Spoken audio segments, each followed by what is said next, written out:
Untuk mendukung tutorial komputer, kalian bisa mengklik subscribe. Halo, selamat datang di tutorial komputer. Tutorial kali ini mengenai cara menggunakan audio monitoring pada OBS Studio. Audio monitoring digunakan untuk mengetahui seperti apa suara pada mic kalian. Langsung saja, pada bagian Mix Auxiliary di sini, kalian pilih pada titik 3 dan kalian pilih Advanced Audio Properties.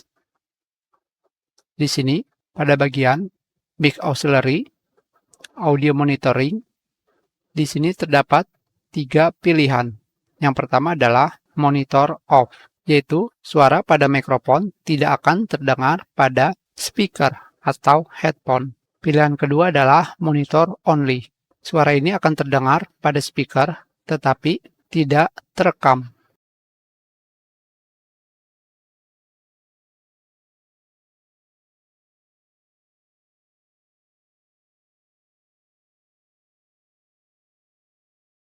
Jika saya mengaktifkan audio di sini, yaitu desktop audio, tentu saja yang kalian dengar sekarang suara saya ada 2, karena dari mic dan desktop audio.